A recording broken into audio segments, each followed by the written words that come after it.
Hello and welcome to Pickleball Therapy, the podcast dedicated to your pickleball improvement. This week we have a special episode. It's regarding the Pickleball Summit. We're getting ready, CJ and I are getting ready to host the kickoff this evening on Sunday, June 27th as I record this. And it's going to go on from June 27, 28, 29, and 30. The summit's not going to be broadcast on YouTube or Facebook or anything like that. It's an event that you can watch for free, but you have to register for the event, so you get the link to the system, the platform that the summit's hosted on, and you get the link, you go in there, you watch it. It's free day of. So Monday you can watch the Monday events, Tuesday the Tuesday events, and Wednesday the Wednesday events. You also have the option to purchase an all-access pass if you choose to do so that you can watch the presentations later on. There's a lot of content here. There's 30 presentations, a lot of information in here.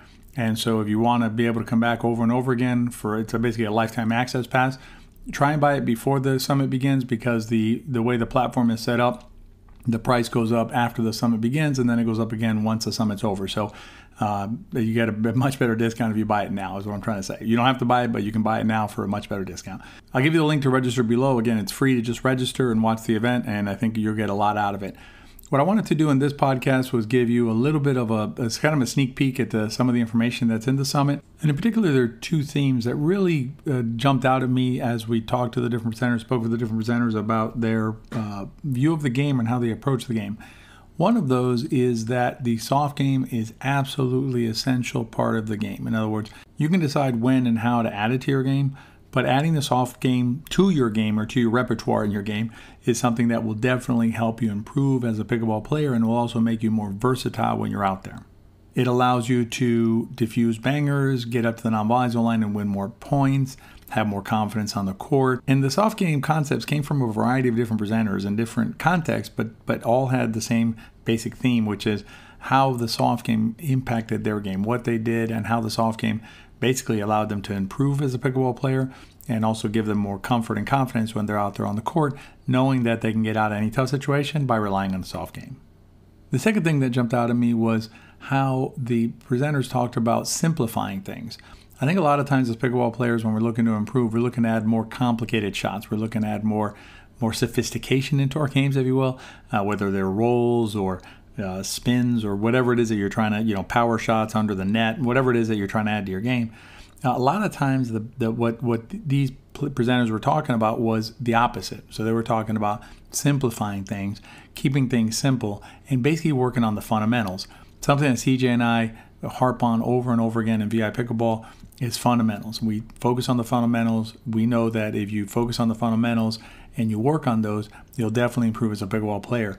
Yvonne Ting, who's one of the best senior pro players, talked about how she's just looking to keep things simple out there when she's up at the non-volley zone line. Just move the ball around, understand positioning and things like that. But she's not looking to do crazy spins and do anything crazy with the shots until she gets a put away, and then she puts it down. Deb Harrison, another one of the best players out there, still works on wall drills. So today, even though she's won medals at every level of the game, she's still doing wall drills to improve in her game.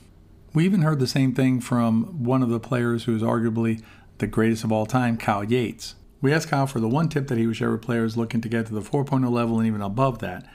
And not surprisingly, Kyle agrees with the same kind of general principles that CJ and I operate under, which is it's all fundamentals. It's all keeping it simple, working on the fundamentals, and not getting too crazy with your game. That's how you win more games.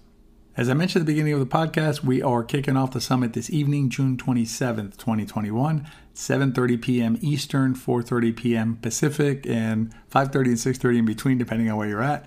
In order to watch the summit, you need to register. I'll link to it below in the show notes. I hope you can join us for the summit. There's a lot of good information in there, and it'll really help you improve your game. If you know anybody else that you think might benefit from attending the summit, please feel free to share this podcast and also the link so that they can register for the summit and get the benefit of all the information in there. Hope to see you at the summit, and be well out there.